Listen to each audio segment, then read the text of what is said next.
الحمد لله والصلاة لأهلها أما بعد فقد قال عز وجل بعد أعوذ بالله من الشيطان الرجيم بسم الله الرحمن الرحيم يسألونك عن الخمر والميسر قل فيهما إثم كبير ومنافع للناس إلى آخر الآية. صدق الله مولانا العظيم وقال رسول الله صلى الله عليه وسلم إن الدين النصيحة. صدق رسول الله صلى الله عليه وسلم أو كما قال رسول الله صلى الله عليه وسلم. رب اشرح لي صدري ويسر لي أمري واحلل عقدة من لساني ويفقه قولي. سبحانك لا علم لنا إلا ما علمتنا إنك أنت العليم الحكيم. اللهم صل على سيدنا محمد وعلى آل صل على سيدنا محمد وبارك وسلم. السلام عليكم ورحمة الله وبركاته. الحمد لله. இன்று தற்போது முழு வலைதளங்கள் மற்றும் நாளிதழ் முழுக்க தினமும் பேசும் பொருளாக ஆகியிருப்பது கண்ணியத்திற்கும் மரியாதைக்கும் உரிய திருமாவளவன் அவர்களுடைய இந்த மது ஒழிப்பு மாநாடு குறித்து தொடர்ந்து பேசப்பட்டும் அது குறித்து விவாதிக்கப்பட்டும் வருகிறது. ஒரு தரப்பினர் இது முழுக்க அரசியல் நோக்கோடு இந்த மாநாடு நடைபெறுகிறது என்று ஒருபுறம் இல்லை, இது மக்கள் நலனுக்காக நாங்கள் எடுத்திருக்கிற முன்னெடுப்பு என்பதாக அவர்கள் ஒருபுறம் என இன்றைக்கு திருமாவளவன் அவர்களுடைய பேட்டியோ அல்லது அவர் குறித்த செய்தியோ இல்லாத நாளிதழ் இல்லை என்ற அளவிற்கு அந்த மாநாடு மிகப்பெரிய ஒரு பேசுபொருளாக ஆகியிருக்கிறது. அதற்கான காரணம் எதுவாக இருந்தாலும் சரி, அது அரசியல் நோக்கோடு இருந்தாலும் சரி அல்லது மக்கள் நலனுக்காக இருந்தாலும் சரி, ஆனால் அவர்கள் எடுத்திருக்கக்கூடிய அந்த முன்னெடுப்பு முயற்சி பாராட்டத்தக்கது, அது வரவேற்கத்தக்கது. காரணம் என்னவென்று சொன்னால், இன்றைய சூழலில் பூரண மதுவிலக்கு என்பது காலத்தினுடைய கட்டாயமாக இருக்கிறது. மதுவினால் ஏற்படக்கூடிய இந்த போதைப் பொருட்களால் ஏற்படக்கூடிய அனாச்சாரங்களும் அதனால் ஏற்படக்கூடிய விபரீதங்களும் விபத்துக்களும் எண்ணிலடங்காத ஒரு தொடர்கதையாக தொடர்ந்து கொண்டே இருக்கிறது. இந்த மது விலக்கு இதற்கு அரசு சார்ந்த அந்த ஆதரவாளர்களும் சொல்லக்கூடிய கருத்து என்னென்று என்று சொன்னால், நாம் மதுவை ஒழித்துவிட்டோம் என்று சொன்னால் இந்த பூரண மதுவிலக்கு என்பது சாத்தியமற்ற ஒன்று, அது நம்முடைய பொருளாதாரத்தை மிகப்பெரிய ஒரு அளவில் பாதிக்கக்கூடியது, இது மக்களுடைய மனோநிலை சார்ந்த விஷயம், இதனால் மிகப்பெரிய குழப்பங்கள் ஏற்பட வாய்ப்பு இருக்கிறது என்று நிறைய காரணங்களை அடுக்குகிறார். ஆனால் அதே சமயம் ஒருபுறம் மதுவினால் ஏற்படக்கூடிய பாதிப்புகளை, அதனால் ஏற்படக்கூடிய ஆபத்துகளை பார்க்கும் பொழுது நிச்சயம் கட்டாயம் பூரண மதுவிலக்கு அவசியம் என்ற நிலைக்குத்தான் நாம் தள்ளப்படுகிறோம். ஏனென்று சொன்னால், இன்றைக்கு அரசுக்கு மதுவால் வரக்கூடிய வருமானம் கடந்த ஆண்டு 44,000 கோடி ரூபாய். இது வெறும் வரிப்பணம் மட்டும், மதுவினால் அந்த அரசுக்கு கிடைத்த வரிப்பணம் மட்டும் 44,000 கோடி. இதில் வருத்தமான செய்தி என்னவென்று சொன்னால், கடந்த ஆண்டு எங்களுடைய இலக்கு 50,000 கோடி என்பதாக அமைச்சர் பெருமக்களே பேட்டி கொடுக்கிற அளவிற்கு மிக மோசமான ஒரு வியாபார நோக்கோடு இந்த மதுவினுடைய விற்பனை சென்று கொண்டிருக்கிறது. கிட்டத்தட்ட 14 லட்சம் கோடி ஆய்வின் அடிப்படையில் 14 லட்சம் கோடி ரூபாய் 3 லட்சம் கோடி ரூபாய் மதுவுக்காக மட்டும் என்ன செய்யறாங்க, மக்கள் செலவழிக்கிறார். இன்னொரு கருத்து கணிப்பின்படி கீழ்த்தட்டு மக்கள் அல்லது வறுமை கோட்டிற்கு கீழ் இருக்கக்கூடிய அல்லது வறுமை கோட்டில் இருக்கக்கூடிய மக்களினுடைய வருமானத்தில் 36% அது வெறுமனே மதுவுக்காக செலவழிக்கப்படுகிறது என்பதாக நமக்கு ஆய்வுகள் குறிப்பிடப்படுகிறது.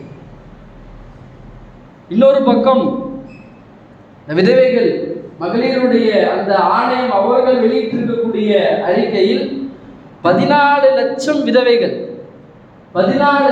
விதவைகள் நம்முடைய நாட்டில் இருக்கிறார்கள். இந்த 14 லட்சம் விதவைகளும் மதுவால் விதவையானவர்கள் என்பதாக நமக்கு பட்டியலிட்டு சொல்கிறார். எனவே இதனுடைய விபரீதங்கள், இதனால் ஏற்படக்கூடிய ஆபத்துகள் அவ்வளவு நிறைய இருக்கிறது.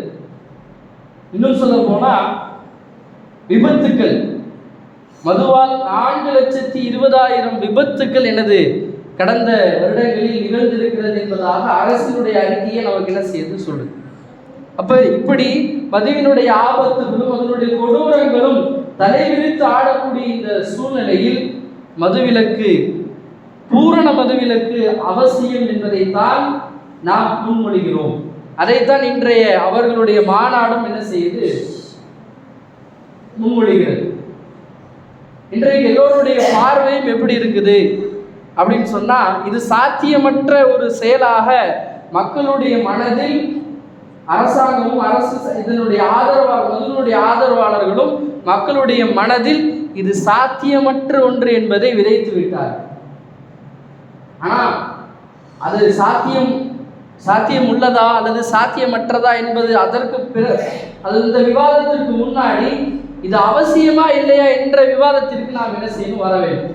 நாம் மதுவினுடைய விபரீதங்கள், இதனால் ஏற்படக்கூடிய அனாச்சாரங்கள், வருகிற 2ஆம் தேதி கூட என்ன செய்வாங்க, டாஸ்மாக கண் துடைப்பாக போடப்படும். ஏன்னா காந்தி ஜெயந்தினால என்ன செய்யப்படும், மது கடைகள் மூடப்படும். காரணம் என்னன்னா, அண்ணல் காந்தி அவர்கள் அவங்களுடைய ஒரு பேட்டியில சொல்றாரு, எனக்கு மட்டும் என்னை ஒரே ஒரு நாள் இந்தியாவினுடைய சர்வாதிகாரியாக என்னை நியமித்தால் நான் செய்யக்கூடிய முதல் வேலை நான் என்ன செய்வேன்னா, நான் நாடு முழுக்க இருக்கக்கூடிய மது கடைகளையும் நாடு முழுக்க இருக்கக்கூடிய கள்ளச்சாராய கடைகளையும் எந்தவித இழப்பீடும் கொடுக்காமல் நான் என்ன செய்வேன், மூடிடுவேன்னு சொல்லி என்ன செய்கிறார் அவர் பேட்டி இருக்கிறார். எந்த விதமான இழப்பீடும் கொடுக்காம எல்லா கடைகளையும் நான் என்ன செஞ்சிருவேன், இழுத்து மூடிடுவேன்னு சொல்லி அவர் பேட்டி கொடுக்கிறார். காரணம் என்னன்னா, இதனுடைய விபரீதங்கள் அவ்வளவு மோசமானது. நாயகம் ரசூலுல்லாஹி ஸல்லல்லாஹு அலைஹி வஸல்லம் அவங்க அதைத்தான் நமக்கு சுட்டி காட்டினார்கள். மதுவை நபி வெறுத்ததை போல, மதுவை மக்களுக்கு மத்தியில் அதனுடைய வெறுப்புணர்வை தூண்டியதை போல வேறு எந்த பாவத்திற்கும் அவ்வளவு துரிதம் காட்டியதில்லை நாயகம் ரசூலுல்லாஹி ஸல்லல்லாஹு அலைஹி வஸல்லம். எந்த பாவத்துக்கும் இந்த பேர் இல்லை. அதனாலதான் இந்த பாவத்திற்கு, மதுவுக்கு இப்படி பேர் சுட்டினாங்க, உம்முல் ஹபாயிஸ், பாவங்களுக்கு எல்லாம் தாய் என்பதாக சொன்னாங்க. நாம படிக்கிறோமா இல்லையா?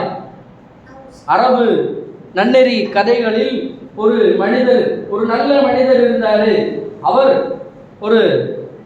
அவரை பாவம் செய்ய வைக்க வேண்டும் என்ற நோக்கத்தில் ஒரு இடத்திற்கு அழைக்கப்படுகிறது. அவரை என்ன செய்யும், குற்றவாளி ஆக்க வேண்டும் என்ற நோக்கத்தில் ஒரு இடத்திற்கு அழைக்கப்படுகிறது. கதவை சாத்தப்படுகிறது. அவரிடத்துல மூன்று விருப்பங்கள் கொடுக்கப்படுது. ஒன்று, ஒரு அழகான பெண், நீ என்னோடு தவறாக நடந்து கொள்ளணும். அல்லது ஒரு அனாதையான குழந்தை, சின்ன குழந்தை, அதை நீ கொலை செய்யணும்.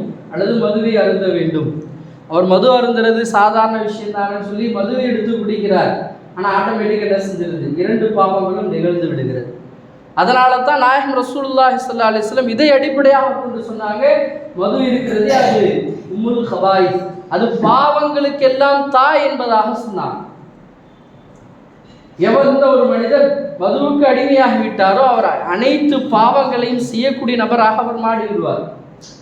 அதனாலதான் மதுவை நாயகம் ரசூலுல்லாஹி ஸல்லல்லாஹு அலைஹி வஸல்லம் அவர்களும் அல்லாஹ்வும் இணை வைப்போடு இணைத்து பேசினார். இன்னமல் ஹம்ரு வல் மைசிர், மதுவும் சூதாட்டமும் அது எதற்கு ஒப்பீடு சொன்னாங்க? அது அல்லாஹ்விற்கு இணை வைக்கக்கூடிய சிலை வணக்கத்திற்கு ஒப்பானது என்பதாக கடிந்து பேசினார்கள் நாயகம் ரசூலுல்லாஹி ஸல்லல்லாஹு அலைஹி வஸல்லம். வட்டியை கூட அவ்வளவு மோசமாக பேசல, விபச்சாரத்தை கூட அவ்வளவு மோசமாக பேசல, ஆனா மதுவுக்கு அவ்வளவு கடுமை காட்டினாங்க. அது இணை வைப்பிற்கு சமமானது. இன்னொரு ஹதீஸ்ல நபி ஸல்லல்லாஹு அலைஹி வஸல்லம் சொல்லுவாங்க, யார் இந்த உலகத்தில் மதுவுக்கு அடிமையாக இருக்கிறாரோ, தொடர் குடிகாரராக இருக்கிறாரோ, அவர் மறுமையில் அல்லாஹ்வை சிலை வணக்கம் புரிந்தவனாக சந்திப்பார் என்பதாக சொன்னார். நவுது பில்லா, அல்லாஹ் நம் அனைவரையும் பாதுகாப்பார். அவ்வளவு கொடுமையானது, அவ்வளவு கொடூரமானது இந்த மது. இதனுடைய விபரீதங்கள் இன்றைக்கு நாம இந்த மதுவை ஒரு வியாபாரமாக, ஒரு பொருளாதார முன்னேற்றத்திற்கான அளவுகோலாக பார்க்கிறோம். ஆனா அது எதற்கு சமமானதுன்னு சொன்னா, விபச்சாரம் செய்து தன்னுடைய உடலில் எய்ட்ஸ் நோயை வாங்கிக் கொள்வதற்கு சமமானது. ஆய்வுல சொல்லப்படுது, எந்த அளவிற்கு அரசாங்கம் மதுவின் மூலமாக லாபம் பெறுகிறதோ அதை விட 3 மடங்கு, அதை விட 3% அல்ல, 3 மடங்கு இந்த மதுவுக்காக, இந்த மதுவினால் அடிமையான அல்லது மதுவினால் ஏற்படக்கூடிய நோய்க்கான நிவாரணத்திற்கு, எனது ஆரோக்கியத்திற்கு பணத்தை செலவு செய்யும், அரசாங்கமே செலவு செய்யுது. ஒருபுறம் கண் துடைப்பாக பணம் நிறைய வர மாதிரி தெரியுது, ஆனா அதை விட 3 மடங்கு எதுக்கு செலவழுது? இந்த மதுவால் பாதிக்கப்பட்ட குடும்பங்களுக்கும் அல்லது இந்த மது சார்ந்த நோய்களுக்கான நிவாரணத்திற்கும் அரசு என்ன செய்து செலவு செய்யுது. இதுதான் இதனுடைய கொடூரம். அப்ப இதை சாத்தியமே இல்லையா, இதை மதுவிலக்கு என்பது சாத்தியமே இல்லையா என்றால், நாயகம் ரசூலுல்லாஹி ஸல்லல்லாஹு அலைஹி வஸல்லம் அவர்கள் இவருடைய வாழ்நாளில் தன்னுடைய சாதனைகளை ஒரு சாதனையாக அதை சாதித்து காட்டியிருக்கிறார்கள், அதை நிகழ்த்தி காட்டியிருக்கிறார்கள். சாத்தியமற்ற ஒரு விஷயம் அல்ல இந்த மதுவிலக்கு. நாயகம் ரசூலுல்லாஹி ஸல்லல்லாஹு அலைஹி வஸல்லம் அவங்க தன்னுடைய வாழும் காலத்திலேயே அதை சாத்தியப்படுத்தி இருக்கிறார்கள். அதனுடைய முறைகளை நாம் கையாளும் பொழுது, அந்த முறையில் நாம் நம்முடைய இந்த மதுவிலக்கை கையாளும் பொழுது நிச்சயமாக நம்மாலும் நம்முடைய நாட்டிலும் நம்முடைய பகுதிகளிலும் பூரண மதுவிலக்கை சாத்தியப்படுத்த முடியும். பிரிட்டன்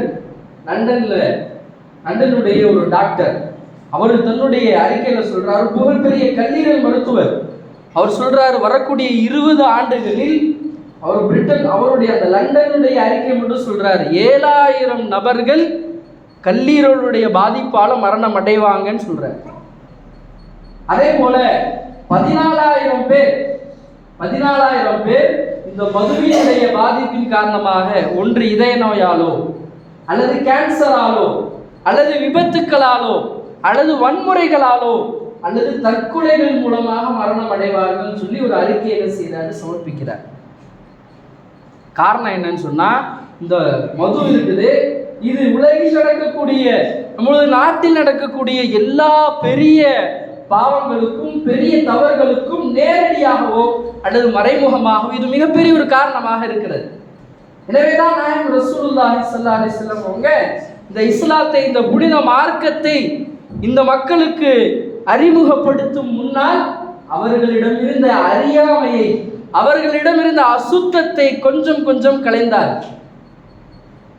இயற்கையாக தானே, நாம அசுத்தத்தை நீக்கியதற்கு பின்புதான் நாம் சுத்தமாக முடியும். ஒருத்தர் குளிக்கிறாரு, தன்னுடைய உடலில் இருக்கக்கூடிய முதல்ல அசுத்தத்தை நீக்குவார், அப்புறம் தான் அவர் குளிக்கவே ஆரம்பிப்பார். அதே போலதான் இந்த உம்மத்தை சீர்படுத்தக்கூடிய அந்த பணியில் நாயகம் ரசூலுல்லாஹி ஸல்லல்லாஹு அலைஹி வஸல்லம் அவங்க அவர்களுடைய இருந்த உடல் குறைகளை மாத்திரமல்ல, உடல் நோய்களை மாத்திரமல்ல, உள்ளத்தின் நோய்களையும் களைந்தார்கள் நாயகம் ரசூலுல்லாஹி ஸல்லல்லாஹு அலைஹி வஸல்லம். உள்ளத்தின் நோய், உள்ளத்தால் அவர்கள் பாதிக்கப்பட்டிருந்தது இணை வைப்பு, அவர்களுடைய உடலால் பாதிக்கப்பட்டிருந்தது மது போன்ற கெட்ட பழக்கங்களை, ரெண்டையும் களைந்த பிறகுதான் இந்த இஸ்லாத்தின் அரிய கடமைகளை அவர்களுக்கு அறிமுகம் செய்கிறார். இன்றைக்கு இருக்கக்கூடிய மதுவினுடைய விழிப்புணர்வு நம்ம பார்க்குறோம் நிறைய. இன்றைக்கு வாலிபர்கள் இந்த மதுவிலக்கிற்காக தன்னை அர்ப்பணித்து ஒவ்வொரு கடைக்கு முன்னாடி நிற்கிறாங்க, நின்று அவங்கள்ட்ட பிரச்சாரம் செய்கிறாங்க, விழிப்புணர்வு செய்கிறாங்க. அன்றைக்கு அந்த மாதிரி எந்த விழிப்புணர்வும் இல்லை. இன்றைக்கு இருக்கக்கூடிய மதுவினுடைய தீமைகளை பற்றி, மதுவினுடைய ஆபத்துகளை பற்றி, அதனால் ஏற்படக்கூடிய உடல் உபாதைகளை பற்றி இருக்கக்கூடிய விழிப்புணர்வு எல்லாம் அப்போது இல்லை. இன்றைக்கு ஆய்வு நிறைய வளர்ந்திருக்கிறது, சமூகத்தில் நிறைய விழிப்புணர்வு ஏற்பட்டிருக்கிறது. இப்ப சாத்தியப்படுத்த முடியலன்னு சொல்றோம். ஆனா அன்றைய காலம் எப்படி இருந்தது நாம் பார்க்கிறோம். ஹஜ்ரத் இப்னு உமர் ரலியல்லாஹு அன்ஹு சொல்றாங்க, அவங்களும் அரபு தானே, அவர்களோடு பழகியவர்கள் தானே, சொல்றாங்க, சஹாபாக்களில் இஸ்லாம் தடை செய்த காரியங்களிலேயே எங்களுக்கு மிக கடுமையாக இருந்தது மது ஹராமாக்குனது தான் சொன்னாங்க. அப்ப எவ்வளவு ஊறி போயிருப்பாங்கன்னு பாருங்க. அந்த மதுவில் இஸ்லாம் எங்களுக்கு தடை செய்த காரியங்களிலேயே எங்களுக்கு மிகவும் கடுமையாக இருந்தது எங்களுக்கு மதுவை தடை செய்தது என்பதாக உமர் ரலியல்லாஹு இப்னு உமர் ரலியல்லாஹு சொன்னாங்க. எந்த அளவுன்னு சொன்னா, மதுவுக்கும் அவர்களுக்குமான தொடர்பு எந்த அளவு இருந்துச்சுன்னு சொன்னா, நம்முடைய இமாம்கள் சொல்றாங்க, ஒரு மனிதர்கள்ட்ட எந்த விஷயம் அதிகம் பழக்கத்தில் இருக்குமோ அது சார்ந்த விஷயங்கள் தான், அது சார்ந்த வார்த்தைகள் தான் நிறைய இருக்கு. இன்றைக்கு நாம மது, சாராயம், கள்ளச்சாராயம் சொல்லி என்னது ஒரு 10 வார்த்தைகளை சொல்லுவோமா? ஆனா அரபுகளிடத்தில் மதுவுக்கு மட்டும் கிட்டத்தட்ட 100 வார்த்தைகள் இருந்தது. 100 வார்த்தைகள். அப்ப மதுவோடு அவர்களுக்கு இருந்த தொடர்பு எவ்வளவு இருந்ததுன்னு நாம பார்க்கணும். ஒவ்வொரு நபர்களும் தன்னோடு தன்னுடைய மதுபானங்களையும் சேர்த்து அடக்க வேண்டும் என்று மரண சாசனம் எழுதி வைக்கின்ற அளவு அவர்களுக்கும் மதுவுக்குமான தொடர்பு அப்படி இருந்தது. ஊறி போயிருந்தாங்க. நாம் சொல்றோமா இல்லையா, மொடா குடிகாரன்னு சொல்றோமா இல்லையா, அந்த வார்த்தைக்கு உதாரணமாக இருந்தவர்கள் அன்றைய நம்ம முன்னால் வாழ்ந்த அரபியர்கள். அவ்வளவு மதுவோடு தங்களுக்கு ஈர்ப்பு இருந்தது. தன்னுடைய வீட்டில் இருக்கக்கூடிய, இன்றைக்கு நாம பாட்டில்கள்ல மதுவை பார்க்கிறோம், ஆனா அவங்க பீர்பாய்கள்ல, ட்ரம்னு சொல்றோமா இல்லையா, பல ட்ரம்முகள்ல தங்களுடைய மதுவை அடுக்கி வைத்திருந்தார்கள். யாருடைய வீட்டில் அதிகமாக அந்த மதுவினுடைய பானங்கள் அதிகமாக இருக்கிறதோ அவர் கண்ணியம் வாய்ந்தவராக கருதப்பட்டார். அவ்வளவு ஈர்ப்போடு மதுவோடு தொடர்பாக இருந்த அந்த சஹாபாக்களை நாயகம் ரசூலுல்லாஹி ஸல்லல்லாஹு அலைஹி வஸல்லம் அவர்களும் அல்லாஹ்வும் எப்படி மாற்றினார்கள், அங்கு எப்படி மதுவிலக்கை, பூரண மதுவிலக்கை சாத்தியப்படுத்தினார்கள் என்றால், முதல்ல அல்லாஹ் தஆலா சொல்றான், நபியே, மக்கள் உங்கள்கிட்ட கேட்கிறாங்க, மதுவை பத்தி கேட்கிறாங்க, நீங்க சொல்லுங்க, அந்த மது இருக்கிறதே அதில் நிறைய கேடுதான் இருக்குது மக்களுக்கு, ஃபீஹிமா இஸ்முன் கபீர், நிறைய கேடுதான் இருக்குது, கொஞ்சம் மக்களுக்கு பலனும் இருக்கு அப்படின்னா. ஏன்னா எடுப்புல ஒருத்தன்ட்ட நீ இது பண்றது தப்புன்னு சொன்னா அவர் நமக்கு எதிரியாக மாறக்கூடும். சிலர் என்ன செஞ்சாங்க, அன்றைக்கு கடினமான வேலை செய்யக்கூடியவங்களா இருந்தாங்க, தன்னுடைய சோர்வை நீக்குவதற்காக நாங்கள் குடிக்கிறோம் நாங்க. அப்படி நல்ல சில காரணங்கள் இருந்தாலும் கூட, ஆனால் அதில் இருக்கக்கூடிய பாதிப்புகள் தான் அதிகம் என்பதாக முதல்ல அது சார்ந்த விழிப்புணர்வை கொடுத்தாங்க. கொஞ்சம் பேர் என்ன செஞ்சாங்க, அந்த மதுவில் இருந்து விலகி கொண்டாங்க. அல்லாஹ் என்ன செஞ்சுட்டான், இதுல நிறைய கேடு இருக்குன்னு சொல்லிட்டான், இதுல இருந்து நாம தவிர்ந்து கொள்ளணும்னு சொல்லி தவிர்ந்து கொண்டான். இரண்டாவது அல்லாஹ் கட்டளை இடுகிறான், நீங்க போதையாக இருக்கக்கூடிய நிலையில் என்ன செய்யாதீங்க, தொலை வராதீங்கன்னு சொல்லி சொன்னான். அப்ப என்ன, தொழுகிறப்ப என்ன செய்யக்கூடாது, தண்ணி அடிக்கக்கூடாது, தொழுகிறப்ப என்ன செய்யக்கூடாது, மது அருந்தக்கூடாது. பாருங்க, ஒருத்தர் அப்படி பார்த்தா அவரால் இரவுல மட்டும்தான் என்ன செய்ய முடியும், மது அருந்த முடியும். அந்த மதுவினுடைய கால அளவை என்ன செய்யறான், அல்லாஹு தஆலா குறைக்க முயற்சி செய்யறான். ஏன்னா ஃபஜ்ர் தொழுகிறாரு, ஃபஜ்ர் தொழுகணும், லுகர் தொழுகணும், இடைப்பட்ட நேரத்தில் என்ன செய்ய முடியாது, மது இருந்தால் லுகர் தொழுக முடியாது, லுகர் தொழுக போயிடும். சரி லுகர் தொழுட்டு குடிப்போம் அப்படின்னு பார்த்தா லுகர் தொழுட்டு குடிக்க முடியாது, அசர் தொழுக, அடுத்த மகரிப், அடுத்த இஷா. ஒருவர் இரவை மாத்திரம் தான் என்ன செய்யும், குடிக்க முடியும் என்ற நிலைமை ஏற்பட்டது. அப்ப அதிலிருந்து சில மக்கள் என்ன செஞ்சாங்க, மதுவிலிருந்து தங்களை தற்காத்து கொண்டாங்க. மூன்றாவதாக அல்லாஹ் தஆலா கட்டளையிட்டார், நபியே நீங்க சொல்லுங்க, மதுவும் சூதாட்டமும் இது எல்லாம் இருக்கிறதே, இது ரிஜ்ஸும் மின் அமலி ஷைத்தான், இது ஷைத்தானுடைய செயல், யாரும் இந்த தவறில் என்ன செய்யாதீங்க, தங்களை ஈடுபடுத்திக் கொள்ளாதீர்கள், முழுமையாக தவிர்த்து கொள்ளுங்கள் என்பதாக அல்லாஹ் தஆலா கட்டளையிட்டான். என்ன நடந்தது, அல்லாஹு அக்பர். இந்த படிப்படியாக மதுவை கட்டுப்படுத்தியதுல என்ன நடந்தது? கிதாபில் எழுதுறாங்க, சஹாபாக்கள் இந்த கட்டளை வந்தவுடன் தங்களுடைய வீடுகளில் இருந்த மதுவை ஆறாக வீதியில் ஓடச் செய்தார்கள் என்பதாக நாம் பார்க்கிறோம். மது ஆறு ஓடியது. மக்களுடைய உள்ளத்துல அதனுடைய பாதிப்பையும் அதனுடைய விளைவுகளையும் கொஞ்சம் கொஞ்சமாக புரிய வைத்து அவர்களுடைய மனமாற்றத்திற்கு பிறகு ஒரு சட்டம் இயற்றும் பொழுது அந்த சட்டம் எனது நிச்சயமாக அது வெற்றி பெறுகிறது. சஹாபாக்கள் முழுமையாக அதிலிருந்து தவிர்த்து கொள்கிறார்கள். மாத்திரமல்ல, சஹாபாக்களுக்கு நபி கட்டளை இடுறாங்க, மது, இதுக்கு முன்னாடி நீங்க மது குடிச்சீங்களா இல்லையா, அந்த பாத்திரத்தில் கூட நீங்கள் தண்ணீர் கூட அருந்தக்கூடாதுன்னா. எப்படி சாத்தியமானது? நடந்தது. சஹாபாக்கள் பதிவு செய்யறாங்க, நாங்க மதுவை ஆறாக ஓட செய்தோம். எந்த அளவுன்னா, அந்த பாலைவன பூமியில அந்த என்னது மது எந்த அளவுக்கு அந்த மது அவங்களுடைய பழக்கத்தில் இருந்திருக்குன்னு பாருங்க. அவங்க எல்லாத்தையும் என்ன செஞ்சுட்டாங்க, வீட்டில் இருக்கக்கூடிய அனைத்து என்னது பீர்பாய் என்ன செஞ்சுட்டாங்க, கீழே கொட்டிட்டாங்க. சஹாபாக்கள் பதிவு செய்யறாங்க, பல நாட்களுக்கு பிறகு பல மாதங்களுக்கு பிறகு மழை பெய்யும். அடிக்கடி மழை பெய்ஞ்சிச்சுன்னா மண்ணுக்கு கீழே இருக்கக்கூடிய அந்த மதுவின் வாடை மீண்டும் வரும்னு சொன்னாங்க. அப்ப எவ்வளவு மதுவை என்ன செஞ்சிருப்பாங்க, ஆறா ஓட்டி இருப்பாங்க பாருங்க.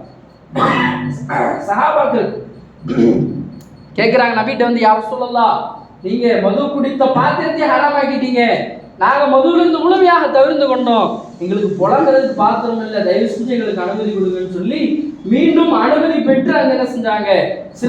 பல காலங்களுக்கு பிறகு நபி ஸல்லல்லாஹு அலைஹி வஸல்லம் அவங்க அந்த பாத்திரத்தை புழங்குவதற்கு அனுமதி கொடுக்கிறார். எப்படி சாத்தியமானது? சில நேரங்களில் மக்களுடைய நலன் கருதி கடினமான சட்டங்களை இயற்ற வேண்டிய கட்டாயம் இருக்கிறது. அதைத்தான் அல்லாஹுடைய ரசூலும் செஞ்சாங்க. நபி ஸல்லல்லாஹு அலைஹி வஸல்லம் அவங்க மதுவை கட்டுப்படுத்தக்கூடிய விஷயத்துல நபி கையாண்ட முறை என்ன? முதல்ல சொன்னாங்க, யார் மது அருந்துறாரோ அவருக்கு பொண்ணு கொடுக்காதீங்கன்னா. யார் மது கொடுக்கிறது தெரியுதோ அவருக்கு பொண்ணு கொடுக்காதீங்க. இரண்டாவது சொன்னாங்க, ஒரு கூட்டத்துல பல பேர் கருத்து சொல்றான்னா மது குடிக்கிறவனோட கருத்தை, யார் சாராயம் குடிக்கிறானோ அவனோட கருத்தை கேட்காதீங்கன்னா. சமூகத்திலிருந்து தன்னை ஒத்தி வைக்கும் பொழுது அவனுக்கு ஏற்படக்கூடிய அந்த வலி, அந்த தவறில் இருந்து அவன் என்ன செய்யும், பாதுகாக்கும். மூணாவது சொன்னாங்க, அவன் சாட்சி சொன்னானா அவனுடைய சாட்சி ஏத்துக்காதீங்கன்னா. அவன் சாட்சி சொன்னா அவனுடைய சாட்சியை நீங்க ஏற்றுக்கொள்ளாதீங்கன்னா. இப்படி அந்த மதுவினுடைய பழக்கத்தில் இருக்கக்கூடிய நபரை உள்ளத்தாலும், இதெல்லாம் சைக்காலஜிக்கலா நபி செய்த விஷயங்கள், உள்ளத்தால் என்ன செஞ்சாங்க, பண்படுத்தினாங்க. இதன் மூலமாக ஏற்பட்டது என்ன? அல்லாஹ்வுடைய கிருபையில் அனைவரும் என்ன செஞ்சாங்க, மதுவில் இருந்து வெளியில வந்தாங்க. இப்படி நாம் நம்முடைய இந்த நேரத்துல நாமும் என்ன செய்யணும், இந்த மாதிரியான முறைகளில் குறைந்தபட்சம் நாம நம்முடைய அரசு அதனுடைய கடைகளுடைய எண்ணிக்கையை குறைக்கிறது, இதனுடைய நேரத்தை குறைக்கிறது. அது கண்மூடித்தனமாக அல்ல. இன்றைக்கும் என்ன செய்யப்பட்டுச்சு, சட்டம் நிறைவேற்றப்பட்டுச்சு. யார் கள்ளச்சாராயம் என்ன செய்யறாங்களோ, என்னது காய்ச்சுறாங்களோ அவங்களுக்கு 10 லட்சம் அபராதம், அவங்களுடைய அசையாத சொத்துக்கள் பறிமுதல், எல்லாம் சட்டம் பாஸ் பண்ணியாச்சு. ஆனா ஒரு நிபுணர் பதிவு செய்யறாரு, பக்கத்துல ஒரு மாவட்டத்துல, பேர் சொல்ல தேவையில்லை, மாவட்டத்துல இது மாதிரியான ஒரு நிகழ்ச்சி நடக்குது, ஆனா அதற்கு அதிகாரிகள் எந்த நடவடிக்கையும் எடுக்கல. சட்டம் இருக்குது, நடவடிக்கை எடுக்கல. அப்ப நீங்க என்ன செய்யுங்க, இதுக்கு ஒரு சட்டம் கொண்டு வருவீங்களா? நடவடிக்கை எடுக்காத அதிகாரிகளுக்கு ஒரு சட்டம். அப்ப இங்க என்ன தேவைன்னா, முதலில் மக்களுடைய மனங்களை நாம் வென்று, மக்களுடைய மனதில் அதன் சார்ந்த விழிப்புணர்வுகளை ஏற்படுத்தி, அந்த மக்களுடைய உள்ளத்துல மதுவினுடைய பாதிப்புகளை, அது சார்ந்த விளைவுகளை புரிய வைப்பதோடு நாம் அந்த மதுவை நாம் கொஞ்சம் கொஞ்சமாக, எப்படி அல்லாஹுடைய ரசூலும் கொஞ்சம் கொஞ்சமாக அதனுடைய அந்த புழக்கத்திலிருந்து மக்களை வெளியே கொண்டு வந்தாங்களோ, அதே போல நம்முடைய கடைகளை குறைப்பது, நேரங்களை குறைப்பது, அது நடத்தக்கூடிய கடைகளுடைய எல்லைகளை குறிப்பிடுவது என்று சில திட்டங்களை நாம் செய்யும் பொழுது நிச்சயமாக சத்தியமாக நம்முடைய நாட்டிலும் நம்முடைய பகுதிகளிலும் பூரண மதுவிலக்கை சாத்தியப்படுத்த முடியும். அப்படி சாத்தியப்படுத்திய மார்க்கம் நமது இஸ்லாம். எனவே அந்த மார்க்கத்தில் இருக்கக்கூடிய நாம் முதலில் இம்மாதிரியான அசிங்கமான, கேவலமான, அருவருப்பான செயல்களில் இருந்து நம்மையும் நம்முடைய சமூகத்தையும் என்ன செய்யணும், முதல்ல பாதுகாக்கணும். முழு உலகத்திற்கு மதுவினுடைய பாதிப்புகளை, மதுவிலக்கை கற்றுக் கொடுத்த மார்க்கத்தில் இருக்கக்கூடிய நாம் நம்முடைய வாலிபர்கள் நவுதுபில்லா அல்லாஹ் மன்னிக்கணும், அல்லாஹ் பாதுகாக்கணும், அதன் பக்கம் சாரை சாரையாக சென்று கொண்டிருக்கிறார்கள். நாம் முதல்ல நாம விழிப்புணர்வு பெறணும், நம்முடைய பகுதிகளில் அது சார்ந்த விழிப்புணர்வுகளை ஏற்படுத்தணும். அதுக்கப்புறம் நாம் மக்களை பல நம்மளுடைய சகோதர சமய மக்களையும் என்ன செய்யணும், அதிலிருந்து பாதுகாக்கிறதுக்கான முயற்சி செய்யணும். இது நம்மை பாதுகாப்பது மாத்திரமல்ல, இதை இந்த நடவடிக்கை எடுப்பதன் மூலமாகத்தான் நாம் என்ன செய்ய முடியும், பாதுகாப்பாக இருக்க முடியும். ஏன்னா நமக்கு சொல்லுவாங்களா இல்லையா, நம்ம ரோட்ல நாம சரியா போனாலும் ஏத்தாப்புல வர என்ன செய்யணும், சரியா இருக்கணும். அப்ப நாம் பாதுகாப்பாக இருக்க வேண்டும் என்றாலும் இது என்னது, நாம மக்களை இதிலிருந்து இதனுடைய பாதிப்புகளை புரிய வைத்து இதிலிருந்து வெளியே கொண்டு வருவது நம்முடைய காலத்தின் கட்டாயமாக இருக்கிறது. அல்லாஹு தாலா நம்முடைய முயற்சியை கபூல் செய்வானாக. நம்முடைய சமுதாயத்தை பாவம் அறியாத நபியினுடைய காலத்தில் சஹாபாக்கள் காலத்தில் எப்படி சஹாபாக்கள் அல்லாஹ்வுக்கும் அல்லாஹ்வுடைய ரசூலுக்கும் கட்டுப்பட்டு நடந்தாங்களோ அப்படிப்பட்ட வாழ்க்கையை வாழ செய்வானாக. மது போதை போன்ற பழக்கங்கள் இருந்து நம்முடைய வாலிப சமுதாயத்தையும் அல்லாஹ் பாதுகாப்பானாக. அவர்களை பாதுகாப்பதற்காக இந்த செயலிலிருந்து பாதுகாப்பு, இந்த மதுவிலிருந்து போதையிலிருந்து மக்களை மீட்டு கொண்டு வருவதற்கு என்னென்ன முயற்சிகள் எடுக்கப்படுகிறதோ எல்லா முயற்சிகளுக்கும் முயற்சியும் அல்லாஹ் கபூல் செய்வானாக. அல்லாஹ் தன்னுடைய உதவியை தந்தல் புரிவானாக என்ற நல்ல துஆக்களுடன் நிறைவு செய்கிறேன். வாஹிரு தஅவானா அல்ஹம்துலில்லாஹி ரப்பில் ஆலமீன். அஸ்ஸலாமு அலைக்கும் வரஹ்மத்துல்லாஹி வபரகாத்துஹு.